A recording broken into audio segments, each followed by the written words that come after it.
Bore da, that's Welsh for good morning. It's morning as we sit here, but hello, Shamai. Welcome, whatever time of day it is for you as you watch.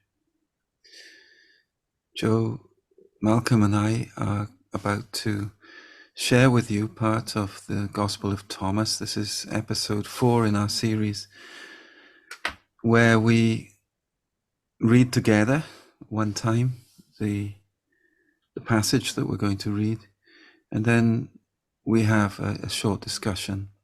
This is by way of preparation for a more lengthy and open-spirited sharing with those that join us on a Monday morning.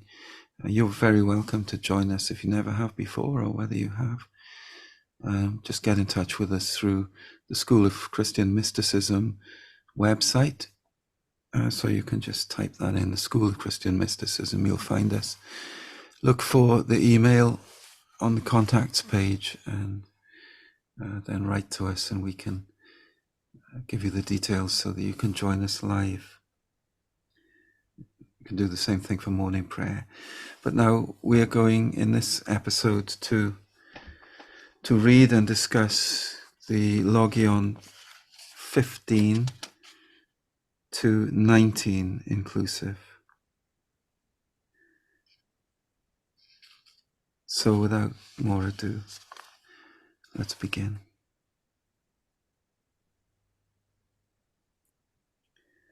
Once more, the text that we're using is the translation here by Jean-Yves Leloup.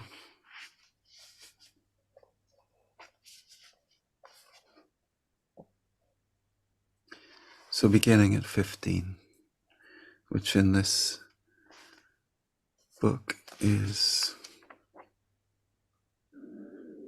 on page 15. Yeah. Yeshua said, "When you see someone who was not born from a womb, then prostrate yourself and give worship, for this is your Father." Yeshua said, "People may think that I have come to bring peace to the world. They do not know that I have come to sow division upon the earth, fire, sword, war. When there are 5 in a house, 3 will be against 2, and 2 against 3, father against son, and son against father, and they will stand, and they will be alone and simple." Yeshua said, "I will give you that which no eye has seen, no ear has heard, and no hand has touched, and no human heart has conceived."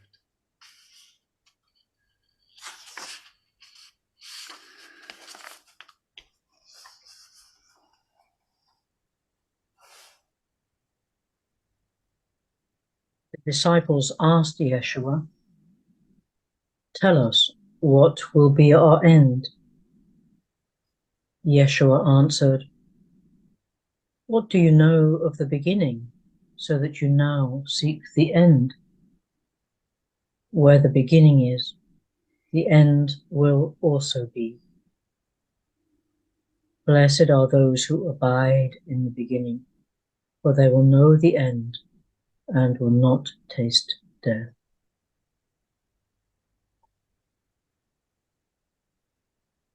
Yeshua said,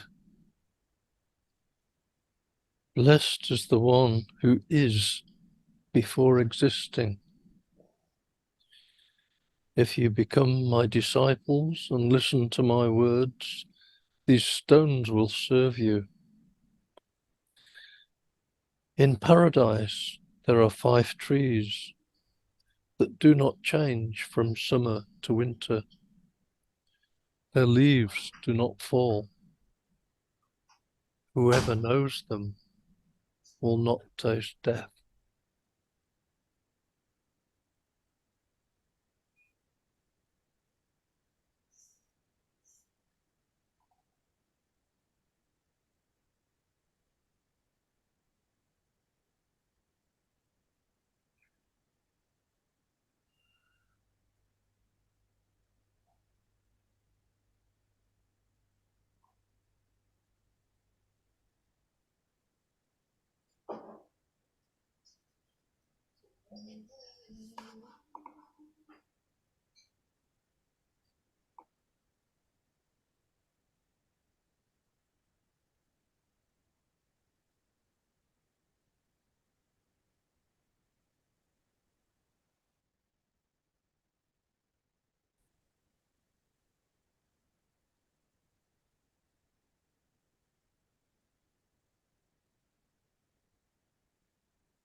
Just reading this earlier on, just before we started morning prayer, the first thing that I noticed was that my mind found it really hard to make any sense at all of those opening couple of Logion. Later on, it's more familiar because we've looked at some of these passages and used them in our morning prayer and in some of our retreats to some extent. But it's clear that it is necessary to come to the text more and more as we go through this gospel, I think, with the heart of contemplation. And so it is very difficult for us to just begin a conversation like this. We seem to be able to do it as we have done for the first 3 episodes, but I think that's just an important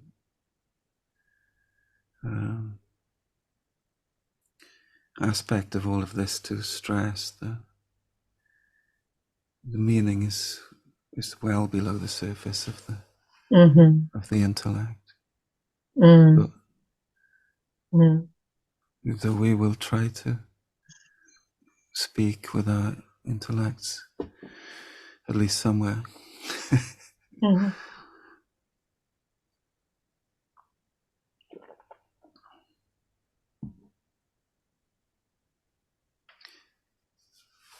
Perhaps it is in these passages, well, I'm not sure about 16, that we're drawn back to the beginning, that beginning state, that when you see someone who was not born from a womb, then prostrate yourselves and give worship. For this is your Father, the uncreated one. And do you think that Yeshua picks up on that again, and I will give you what no eye has seen, no ear has heard, no hand has touched, not even human heart has conceived. And then back to the beginning in 18, which is the passage that I think you were referring to earlier on, Tim, that is so resonant for us now. What do you know of the beginning, so that you now seek the end? And then he, in that last verse we're looking at, blessed is the one who is before existing.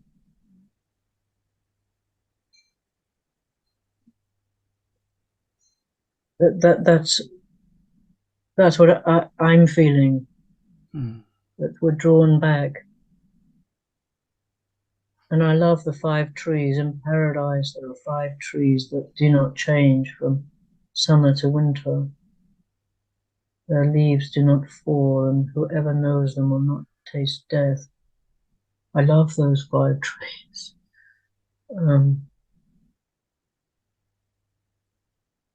The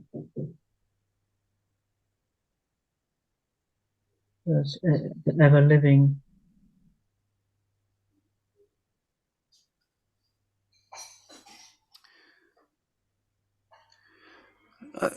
I feel that you are right, Joe, about this calling back to beginningness.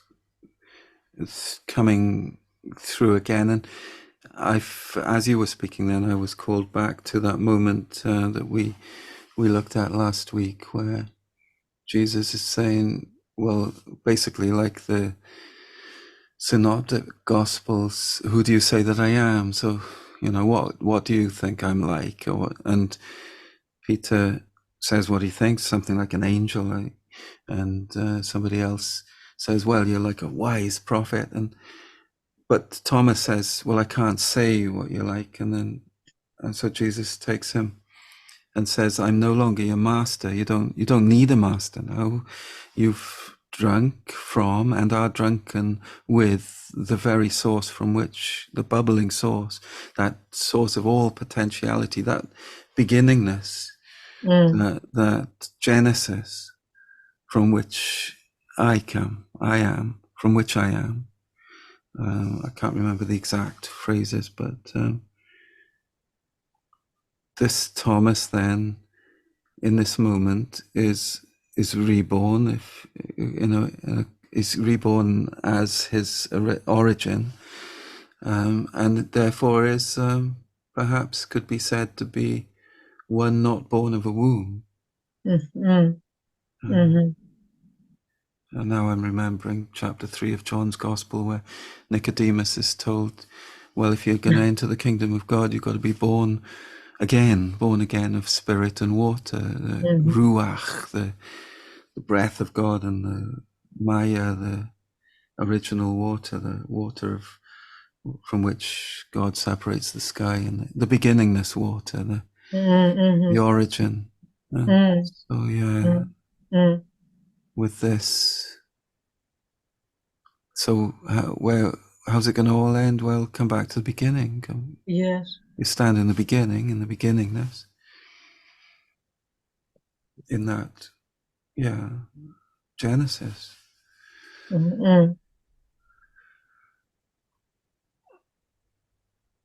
Bara Elohim ha'aretz ha'shamayim. In beginningness, God is creating. It's Genesis, the beginning of Genesis. Present tense in Hebrew. In beginningness, God is creating heavens and earth. Genesis now.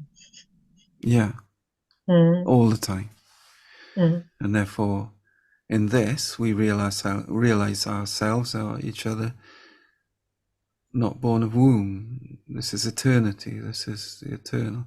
Will therefore not hooked and under the illusion of appearance, of material birth and death, is and isn't. We simply we behold the real, the eternal.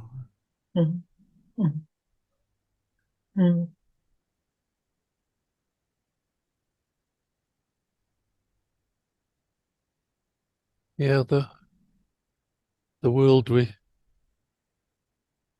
imagine we live in, the world of change, the world of time and space and cause and effect, it's a manifestation, but it's not the ultimate truth, the ultimate reality. The ultimate reality is the absolute, is God, from which everything comes and to whom or to which everything necessarily returns. And we can live in the superficial, we can live in the land of change, where the leaves fall off the trees and seasons change, or we can see the eternal truth that pervades all of that. the treeness of the trees, where the leaves don't fall. Mm-hmm. The trees are before existing. Blessed is the one who is before existing. That isness before apparent existing is the truth. Mm. And it seems to touch on that, these passages, as Tim said.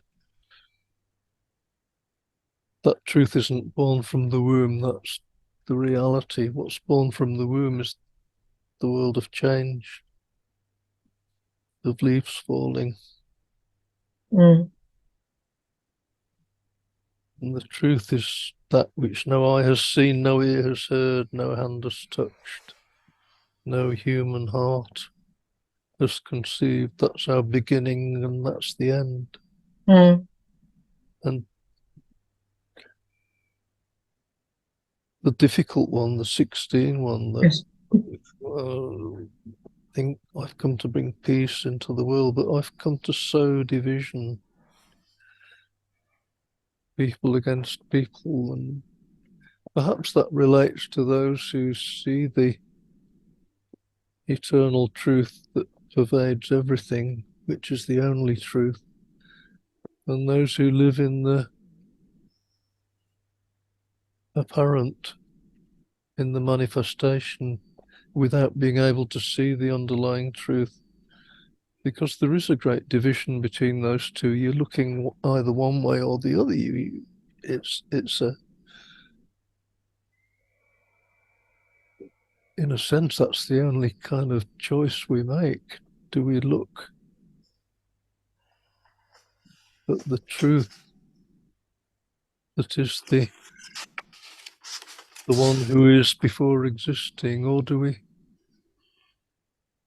just look at what we think exists in time and space and cause and effect and think that that's the only reality? Yeah. Mm.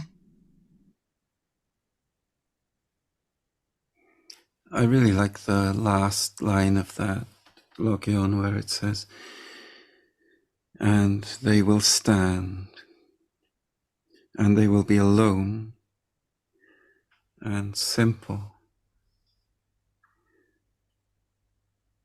So there's all this battling going on, father against son, and all these intimate battles going on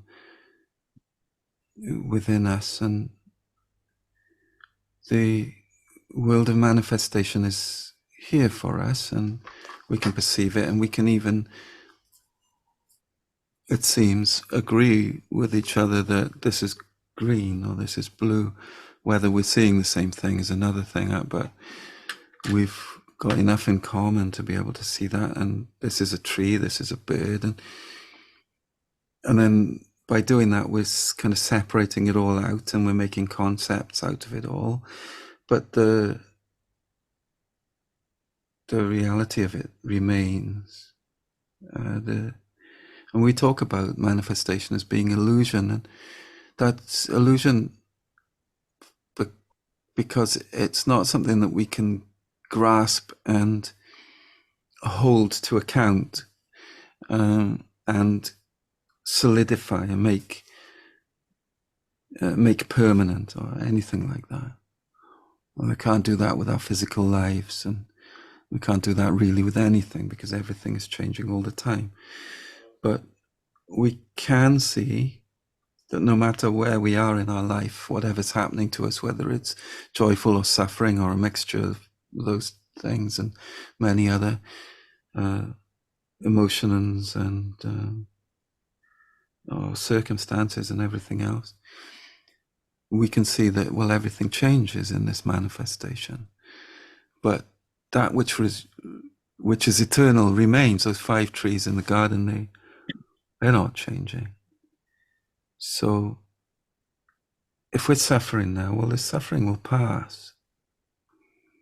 But the nature of eternity, which is love, remains no matter what. So the one who's born not of the womb perhaps beholds all of it, like the manifestation as well, and loves the manifestation. We love watching the trees with the leaves falling and the changes in color.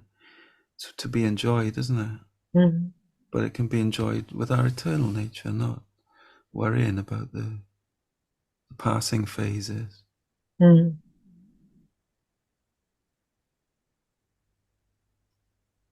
Yeah, I think that's the thing for me, is that we enjoy our incarnation. We thank God for it. I thank God for it. The trees where the leaves do fall.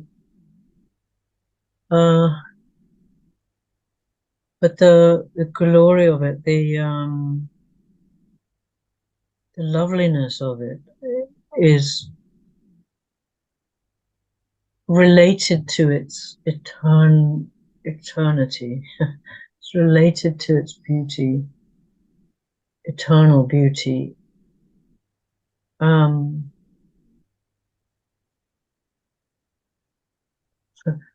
remember going on to a yoga center in London years and years ago, and a lot of the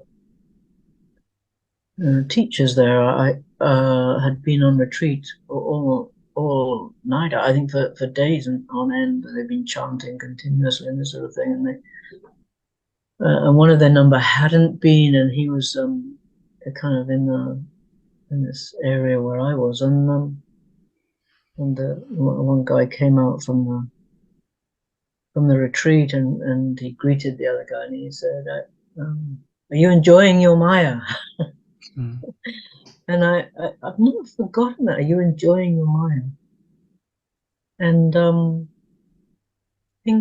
I think that are we enjoying this changing state? Well, sometimes, but are we appreciating it against the backdrop of eternity?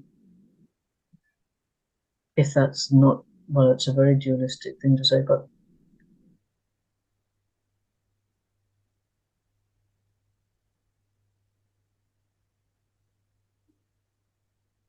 Are we perhaps reaching that point of simplicity that they will stand alone? Maybe alone isn't necessarily the right English translation. I'm not sure. I haven't studied that.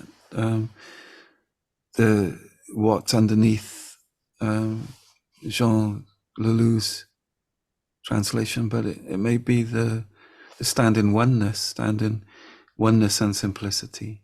After that battle that's going on with all the attachments between, oh yeah, this is my father, fight, fight, fight, love, love, love, all of that stuff that's going on with all of our attachments. When we come to simplicity, so Christ is sowing that battle that's going on because it's necessary. Otherwise, we're just in complacency and just thinking that the manifestation is all there is, and then we might as well live an atheistic kind of sensual life that has no meaning at all if we don't have those battles, those internal battles. So when we come to the simplicity, however, because we keep going through our minds, I've forgotten what you just said that led me to say that. And it doesn't You were matter. talking about Maya, and you're talking about, are we enjoying the Maya? Yeah. What does Maya actually mean?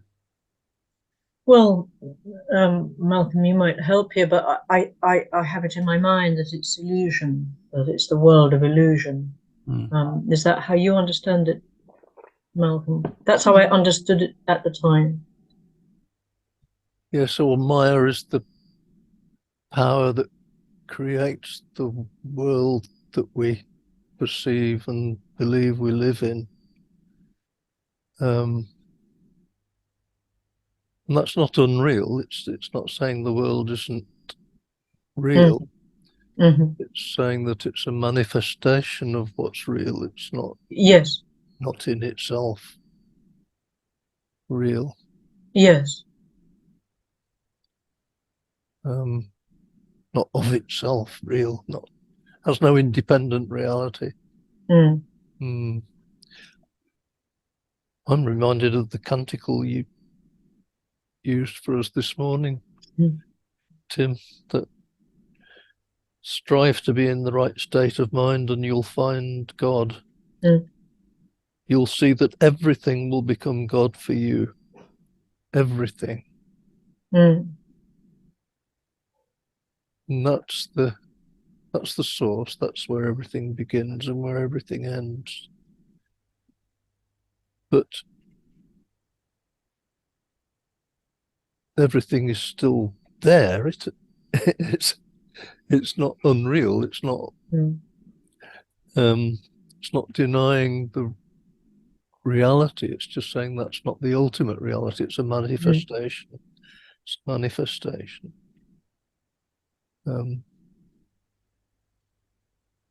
Yeah.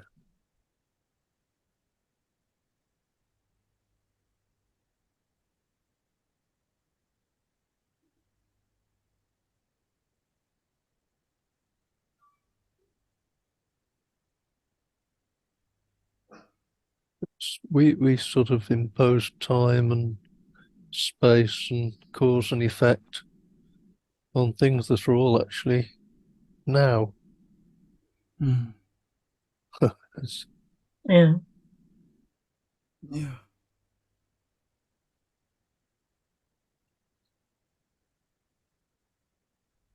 And we link all of that to our memories and fantasies and create. We all do it. All human beings do it. It seems. So we create an illusion. Then that's the real illusion, isn't it? That we create the story of what's real, and then can easily live our whole lives within that story. In that story. And that's causes us to come into all kinds of conflict because other people's stories are different. So, yes. Oh no, your story is different to mine. Well, there's nothing wrong with my story, so I'm going to fight for mine. This kind of. Yes. Yeah. And perhaps the biggest difference is between the people whose story is eternal and those whose story is within the transience of this world, this manifest world. There's a huge gulf there, and well, we all know what it's like talking to people about these things who have absolutely no grasp or sense, or we can't. That's nothing. No way that anybody can be given the sense of it. Even reading about it, it doesn't give. No. It's something that's given to us, that not through any merit of ours, but to try and talk about it to people who don't have any awareness.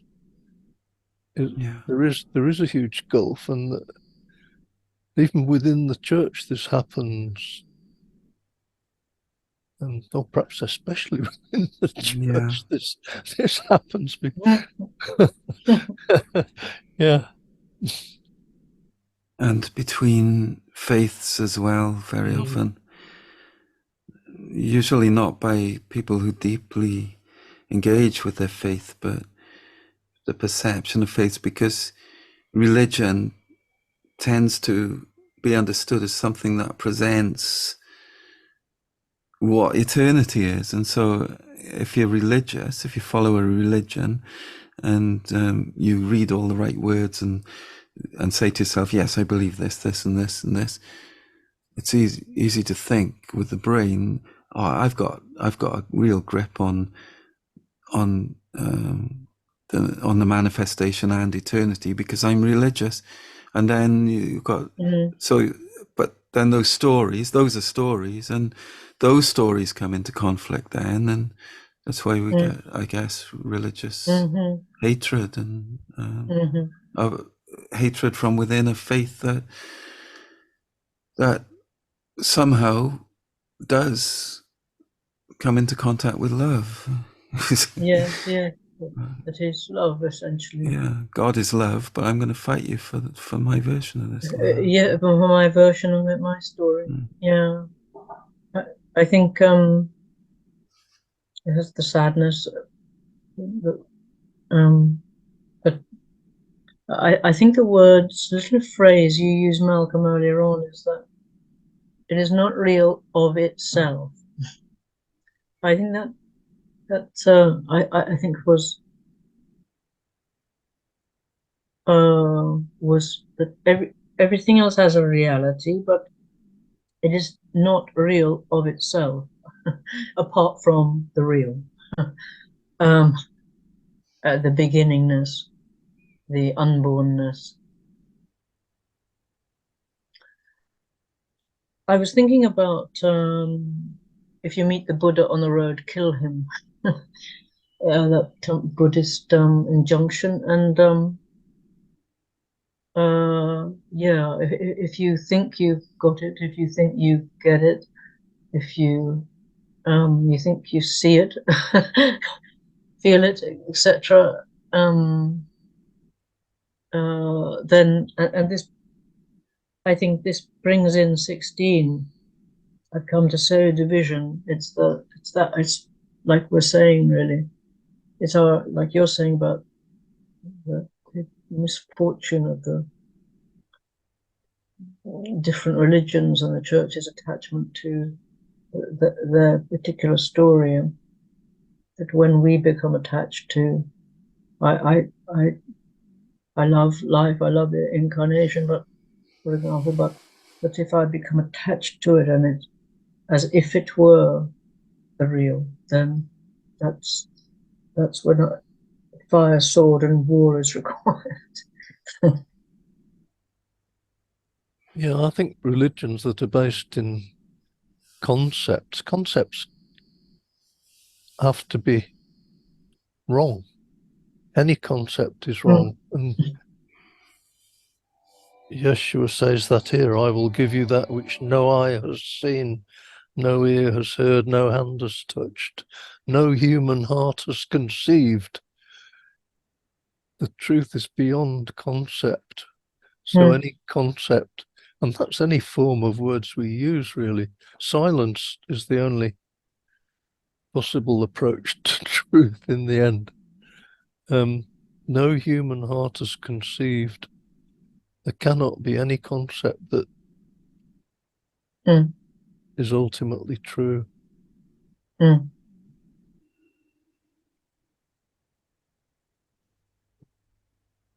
yet we need to use concepts to approach that. And Philip, the Gospel of Philip, although it has a lot about not going through the image, the teacher does say in the Gospel of Philip, you have to approach through the image, but know that it's an image. That's the killing the Buddha, isn't it? And it is when Jesus says to Thomas, again in our last week's readings, I'm no longer your master. You don't need a master. You've killed your concept of Christ now. So you're free. You behold me now. So you've killed the thing that you were attached to. I'm not an angel. I'm not a wise prophet. I'm not something you can say. The Tao Te Ching understands it. The Tao that can be named the Tao is not the Tao. Mysticism understands these things, I guess. Yes. Experience, doesn't it? Yeah, that's probably better than understand, isn't it? Experiences. Yeah, because as soon as we talk about understand, it's the brain again. So we enter that separation as soon as we think we understand. We've got the Buddha back. The Buddha's come back. Mm-hmm. Yeah, it's a knowing without concepts, as a gnosis, as it would. Mm. I mean, the Gospel of Thomas is regarded as a Gnostic text. I once read that in the days when the Gnostics flourished, before they were put down by the church, that Gnostics were, those who regarded themselves as Gnostics, were perfectly happy to worship with the regular Christian community. But the regular Christian community would in no way worship with the Gnostics. Yes. Yeah. Yeah. Yes. Pretty much hasn't gone away, that. No. It is a lovely conversation as far as I'm concerned, but just noticing the time. Yeah. And did we want to again to record, or Yeah. did we feel that we'd? Yes, we would normally record now again, wouldn't we? Let's do it. Yeah. Thank you both very much. It's really interesting.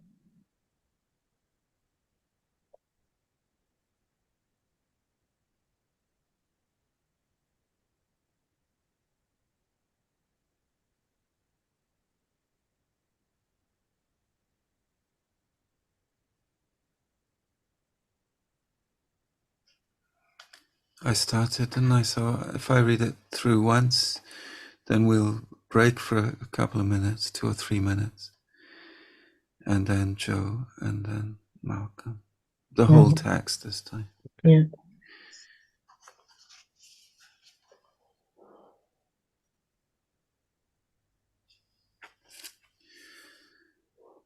So beginning at 15. Yeshua said, when you see someone who was not born from a womb, then prostrate yourselves and give worship, for this is your Father. Yeshua said, people may think that I have come to bring peace to the world. They do not know that I have come to sow division upon the earth, fire, sword, war. When there are 5 in a house, 3 will be against 2, and 2 against 3. Father against son, and son against father, and they will stand, and they will be alone and simple. Yeshua said,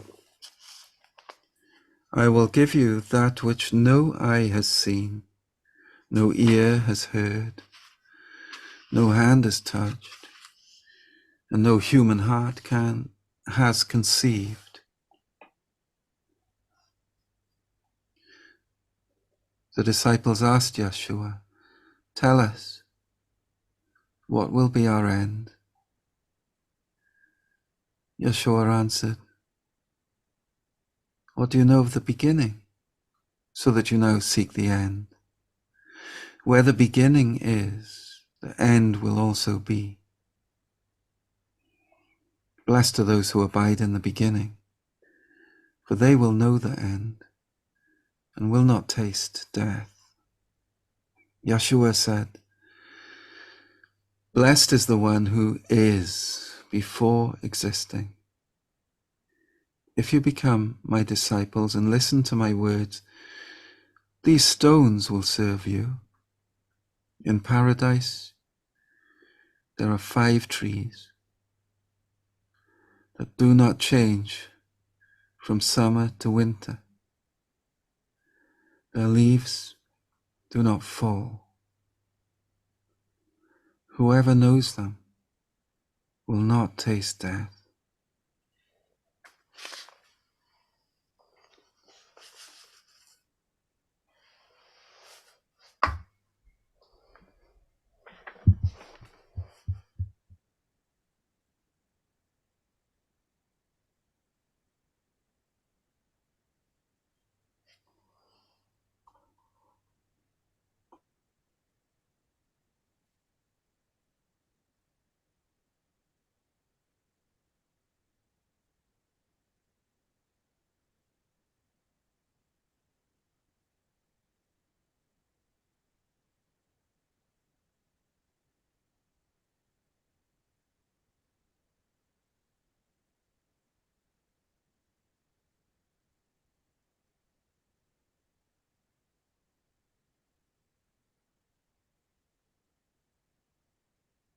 Yeshua said, when you see someone who was not born from a womb, then prostrate yourselves and give worship, for this is your Father.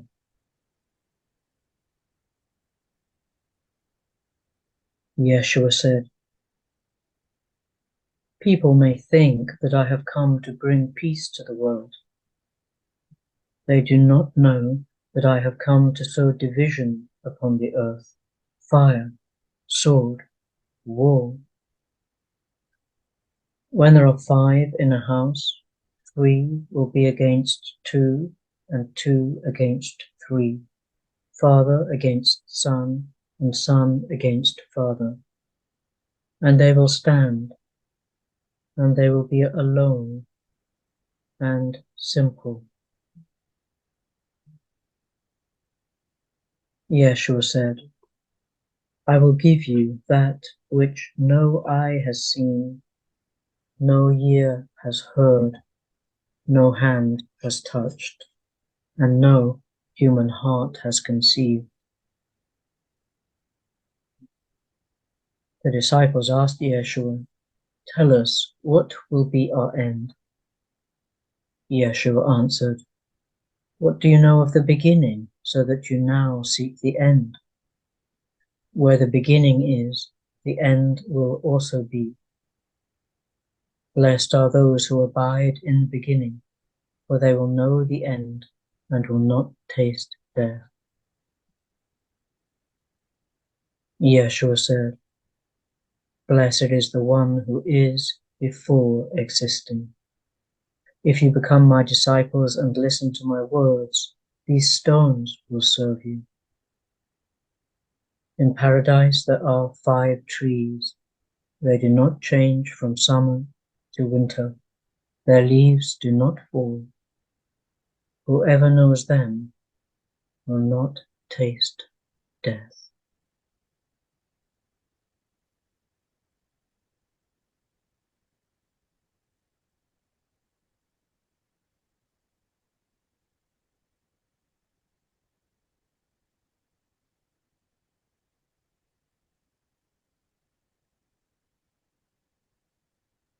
Yeshua said,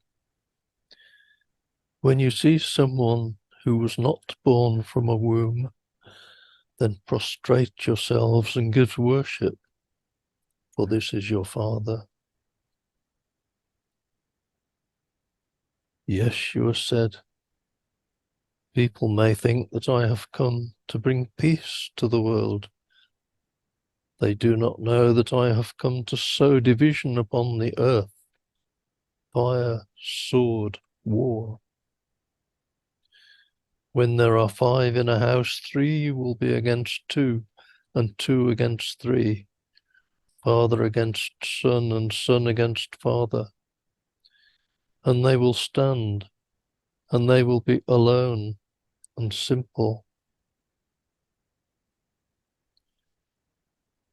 Yeshua said, I will give you that which no eye has seen, no ear has heard, no hand has touched, and no human heart has conceived.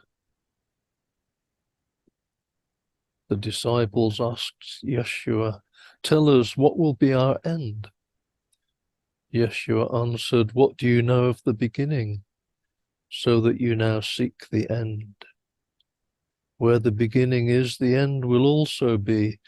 Blessed are those who abide in the beginning, for they will know the end and will not taste death. Yeshua said, blessed is the one who is before existing.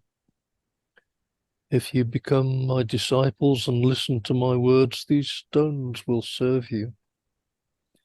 In paradise, there are 5 trees that do not change from summer to winter. Their leaves do not fall. Whoever knows them will not taste death.